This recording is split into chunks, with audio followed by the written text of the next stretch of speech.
What's up, guys? Back again with another video. Now, today we are going to be looking at what I think, in my opinion, the Leafs line should be for Game 5, assuming Bobby McMann and Auston Matthews are both healthy. So, let's get into it.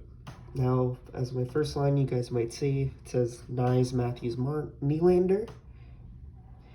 And the reason I think Knies is the perfect complementary piece for Matthews and Nylander is because he played so well, in my opinion, throughout the playoffs, and he's been playing very consistently well, that he's worked so well with Matthews and Marner throughout the year, in my opinion. And Matthews and Nylander have worked so well throughout the past that I feel like that's the perfect line that Keefe should make. Now let's go to the second line where we have Bertuzzi, Domi, and Marner. Now, I know people are saying Marner doesn't play physical, but if you put him on a line with Domi and Bertuzzi, those guys can be physical, and Marner can more be the playmaker of that line. Now, I know when Matthews left the game 4, Domi, Bertuzzi, and Marner was a line, and I know some people didn't like it, but me personally, I loved it. The way they created offense, the way they were able to get that greasy goal by Marner, which was absolutely nasty. I think that should be the Leafs second line.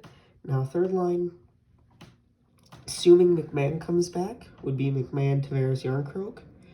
Tavares has gotten very slower through the years, and I feel like if you put him with McMann, he's been very well with, and Järnkrok, who's very well defensively, that could be a perfect third line to match up against other teams' third lines in the playoffs, such as Boston. Now, the fourth line, it's kind of a fourth line that's done very well for the Leafs, is Duehr-Kampf, Reeves. Reeves, people don't like. Me personally, he doesn't have to fight, because if you fight, you take penalties, and penalties affects the team. Now, on the side of the forwards list, it says, if McMann doesn't come back, then Robertson takes his spot. Robertson he did very well in Game 5, in my opinion, and he would just slot in perfectly on that third line. And if he doesn't, put him on the fourth line, you put Duehr up to the third line. Now, you go on to the defense, where it says Riley Lyubushkin, easily, McCabe Benoit, who's been very physical throughout the playoffs, and Edmundson Timmins. Now, Brody last game didn't play well at all. And now you have Liljegren, who's injured. Timmins is that next guy up, in my opinion. Timmins is a right-hand shot. He plays offense, which is perfect for Edmundson. He can be the safety for Timmins. Now, starting goalies, pretty obvious. Samsonov went to backup, and Woll will be starting. Woll should be starting because Samsonov didn't play well at all. He hasn't played well throughout the playoffs. He let in a horrible first goal in Game 4. And I think that's why Woll should be starting. Woll had a very good third period.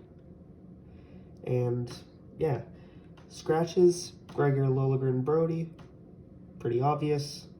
Gregor is not playing, Liljegren's injured, and Brody's just bad right now. And whoever is not playing, either McMann or Robertson, they'll go there. So, that's it, guys. Thank you for watching. I hope you liked my projected lineup for the Leafs Game 5 against the Bruins on Tuesday. Have a good one, and peace.